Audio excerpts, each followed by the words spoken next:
Hello friends, मेरे digital classes में आप लोग का बहुत बहुत फिर से नए सेशन में स्वागत करता हूं। तो हम 2017 के जो है सीजी एडीओ के जो प्रीवियस ईयर क्वेश्चन जो पूछे गए उसको हम कवर कर रहे थे। ठीक है, ये हमारा 5वां या 6वां पार्ट है। ठीक है, तो प्रीवियस ईयर 2017 के और 2012 के मैं कंप्लीट करा दूंगा। ठीक है, और इससे ये फ़ायदा होगा कि एग्ज़ाम में कैसे क्वेश्चन आते हैं। ठीक है, कहाँ से कितना क्वेश्चन पूछे, 15 से तो 20% आपके क्वेश्चन जो है आपका रिपीटेड होते हैं। ठीक है, रिपीटेड होते हैं और आने वाले और एग्ज़ाम जो है उन्हों के लिए भी काम आएगा। ठीक है, सिलेबस अगर अपलोड करते हूँ तो सिलेबस आप देख सकते हैं। ठीक है, क्योंकि सिलेबस के अकॉर्डिंग ही आपको पढ़ना है। ठीक, कुछ भी बाहर से नहीं पढ़ना है। बाकी चलिए स्टार्ट करते हैं सेशन को। और चैनल में पहले बार आए हैं तो चैनल को सब्सक्राइब करके रख लीजिएगा। लास्ट जो सेशन लिया था जिसमें हम 70 क्वेश्चन कवर किए थे, तो यहाँ से आगे बढ़ेंगे। 71 क्वेश्चन है कि वार्षिक कार्य योजना, हितग्राहियों का जो चयन, वार्षिक बजट, लेखा संपरीक्षा, प्रतिवेदन, वार्षिक लेखा तथा प्रशासनिक प्रतिवेदन पर प्रस्ताव जो है ग्राम सभा जो है पारित जो है कर सकती है, यदि ग्राम सभा में जो है सरपंच उपस्थित हो, ग्राम सभा में सरपंच और उप सरपंच उपस्थित हो, या ग्राम सभा में सरपंच उप सरपंच समस्त पंच उपस्थित हो, या डी है ग्राम सभा में जो है गणपूर्ति उपस्थित हो। ठीक है, तो यहाँ पे इसका जो आंसर हो जाएगा ग्राम सभा में गणपूर्ति उपस्थित हो। ठीक है, तो वार्षिक कार्य योजना, ठीक, वार्षिक मतलब साल में जो कार्य कराया जाता है, ये योजना जो है हितग्राहियों का जो चयन, वार्षिक बजट, साल में जो बजट, लेखा संपरीक्षा, प्रतिवेदन, वार्षिक लेखा, प्रशासनिक प्रतिवेदन पर प्रस्ताव ग्राम सभा पारित कर सकती है, यदि ग्राम सभा में गणपूर्ति उपस्थित हो, तभी ये जो है आप जो इसमें ये पारित कर सकते हैं। ये इसके लिए यहाँ पे ग्राम सभा गणपूर्ति होना भी जरूरी है। ठीक है, डी ऑप्शन हो जाएगा यहाँ पे करेक्ट आंसर। तो ग्राम सभा पंचायती राज अच्छे से पढ़ के जाइएगा, बहुत सारे क्वेश्चन यहाँ से आए हो। चलिए अगला क्वेश्चन देखते हैं कि ग्राम पंचायत की स्थायी समितियों में विषय में क्या सही है। ठीक है, तो देखेंगे ग्राम पंचायत के बारे में स्थायी समितियों के विषय में पढ़ना है। पहला है ग्राम पंचायत में अधिकतम 3 स्थायी समितियां होती है। सेकंड है कि ग्राम पंचायत में अधिकतम 5 स्थायी समितियां होती है। थर्ड है एक व्यक्ति की अधिकतम 2 समिति का सदस्य बन सकते हैं। चौथा है एक व्यक्ति अधिकतम 3 समिति का सदस्य बन सकता है। पांचवा है ग्राम पंचायत स्थायी समितियों पर जो है नियंत्रण रखती है। और आपका जो है छठवा है ग्राम सभा जो है स्थायी समितियों पर नियंत्रण रख। इसका जो आंसर आयोग ने यहाँ पे 2, 3, 5 इसका आंसर लिया गया है। ठीक है, 2, 3, 5 मतलब 2, 3, 5। ठीक है, तो ग्राम पंचायत की स्थायी समिति के विषय में, ठीक, ग्राम पंचायत में जो समिति वगैरह आप देखेंगे महिला वगैरह यहाँ पर रहते हैं उनके बारे में, तो ग्राम पंचायत में अधिकतम जो है कितना जो है 5 स्थायी समितियाँ होना चाहिए। ठीक है, 5 जो है स्थायी समितियाँ होना चाहिए। एक व्यक्ति अधिकतम 2 समिति के सदस्य, मतलब जो एक व्यक्ति जो है 2 समिति में सदस्य यहाँ पे बन सकता है, और ग्राम पंचायत में स्थायी समितियों पर जो है नियंत्रण यहाँ पे रखती। ठीक है, तो यहाँ पे इसका आंसर हो जाएगा 2, 3, 5 इसका जो है करेक्ट आंसर हो जाएगा। अगला क्वेश्चन देखते हैं जनपद पंचायत की जो सामान्य प्रशासन समिति के विषय में क्या है। इस बार जो है जनपद पंचायत के सामान्य प्रशासन समिति के बारे में विषय में क्या है उसको देखना है। तो इसके सदस्य जनपद पंचायत अध्यक्ष द्वारा नामित किए जाते हैं। इसके सदस्य जनपद पंचायत द्वारा चुने जाते हैं। थर्ड है ये वार्षिक बजट और लेखाओं पर विचार करती है। चौथा है अन्य समितियों के जो सभापति इसके सदस्य होते हैं। विधायक जो जनपद पंचायत के सदस्य हैं समिति के पद सदस्य होते हैं। यह जनजातीय कल्याण विषय पर जो है विचार करती है। ठीक है, तो यहाँ पे इसका आंसर जो हो जाएगा, यहाँ पे शायद एक क्वेश्चन आप विलोपित कर दिया गया था। ठीक है, इसको विलोपित किया गया था, तो इसको छोड़ देते हैं।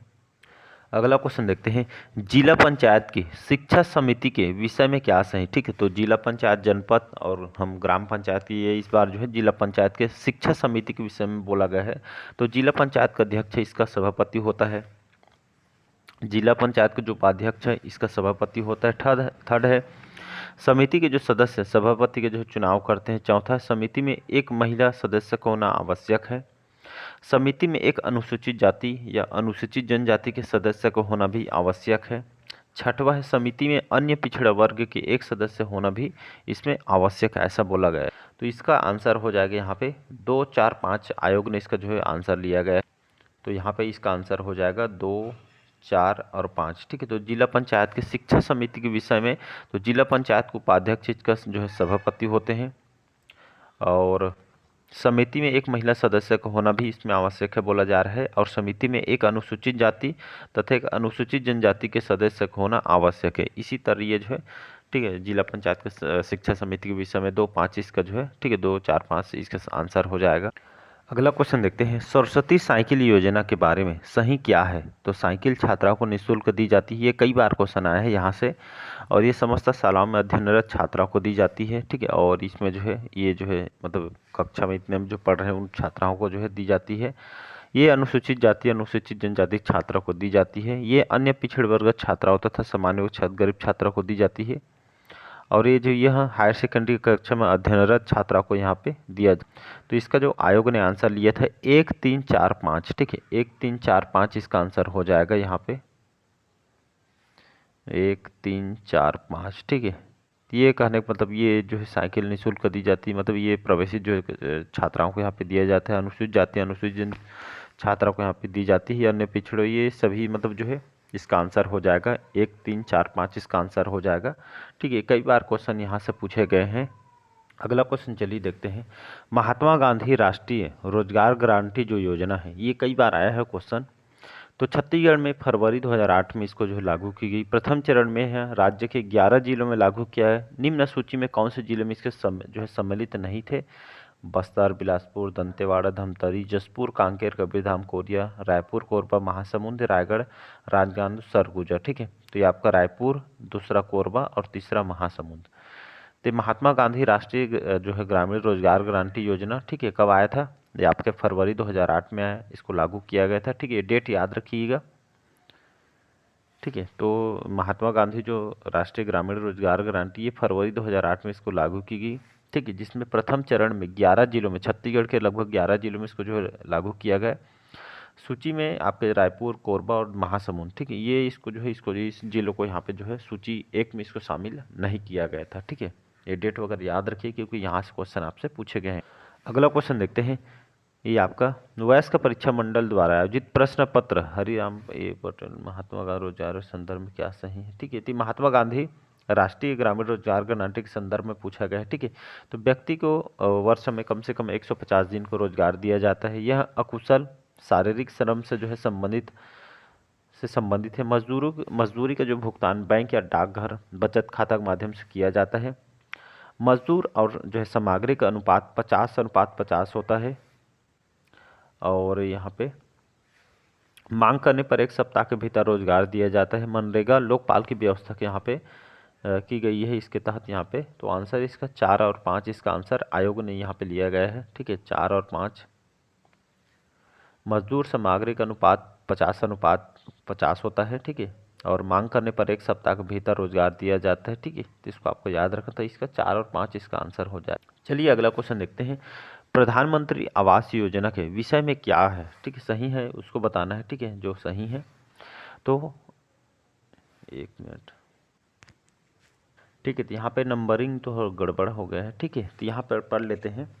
तो आर्थिक सामाजिक जनगणना 2011 का आधार पर चयन किया जाता है। बेघरों को मकान दिया जाता है। पिछड़ी जाति और भिखारी को मकान लिए दी राशि जाती है। राशि किस्तों में यहाँ पे दिए जाते हैं, ठीक है। इसका आंसर जो प्रधानमंत्री आवास योजना के तहत, ठीक है, इसका जो आंसर यहाँ पे सभी होगा क्योंकि जो है 1, 2, 3, 4 इसका आंसर हो जाएगा, ठीक है। नंबरिंग मिस्टेक हो गया है क्योंकि ये आपके जनगणना 2011 में जो है सूची रहेगा, उसी में जो है अगर आपका नाम है तो उसी को जो है आवास योजना के तहत यहाँ पे जो है दिया जाता है। बेघर लोगों को मकान, ये भी सही है। पिछड़ी जाति भिखारियों को जो मकान के लिए भी राशि भी दी जाती थी, ये भी है। राशि किस्तों में दी जाती है, तो पहला किस्त, दूसरा, तीसरा, चौथा करके यहाँ पे राशि में जो है राशि को अंतरण यहाँ पे किया जाता है। तो इसका सभी जो है आंसर हो जाएगा करेक्ट। चलिए अगला क्वेश्चन देखते हैं, राष्ट्रीय ग्रामीण आजीविका मिशन के पंचसूत्र के जो है क्या सुमेलित नहीं है? तो नियमित साप्ताहिक बैठक, नियमित साप्ताहिक बचत, नियमित साप्ताहिक निवेश या नियमित साप्ताहिक खेल संधारण। तो इसका आंसर हो जाएगा नियमित साप्ताहिक निवेश, ठीक है। तो राष्ट्रीय ग्रामीण आजीविका मिशन के पंचसूत्र में क्या सुमेलित नहीं है? तो नियमित साप्ताहिक निवेश, ये जो है सुमेलित यहाँ पे नहीं है। अगला क्वेश्चन है, 73वें, ठीक है, 73वें संवैधानिक संशोधन के विषय में क्या सही है, ठीक है। तो पंचायती राज व्यवस्था को संवैधानिक स्वरूप दिया गया है, पंचायती राज व्यवस्था को वैधानिक स्वरूप दिया गया है। संविधान में एक नई अनुसूची जोड़ी गई। इस संशोधन के कारण संविधान में 15 अनुच्छेद की वृद्धि हुई। ये आपका प्रजातंत्र को तीसरे स्तर पर जो है लागू किया गया है। और इसका जो आंसर यहाँ पे लिया गया था, ठीक है, 1, 3, 5 इसका आंसर लिया गया था, ठीक है, 1, 3, 5, 1, 3 और आपका 5, ठीक है, 1, 3, 5, ठीक, 1, 3, 5, ठीक है। तो पंचायती राज व्यवस्था को संवैधानिक स्वरूप दिया गया है। संविधान की एक नई सूची जो है जोड़ी गई, सही है ये भी। प्रजातंत्र को तीसरे स्तर पर लागू यहाँ पे किया गया था, ठीक है। तो इसका 1, 3, 5 इसका जो है करेक्ट आंसर हो जाएगा। तो चलिए आज के सेशन यही तक रखते हैं। बाकी का जो क्वेश्चन अगले पार्ट में जो है कंप्लीट करने की कोशिश किया हूँ। यहाँ पे जो है नंबरिंग वगैरह यहाँ पे जो है उसको सुधारना पड़ेगा, ठीक है। तो अच्छा लगे चैनल को लाइक शेयर सब्सक्राइब कीजिए। बाकी क्वेश्चन जो है अगले पार्ट में पूरा कंप्लीट करने की कोशिश करूँगा, ठीक है। Thank you.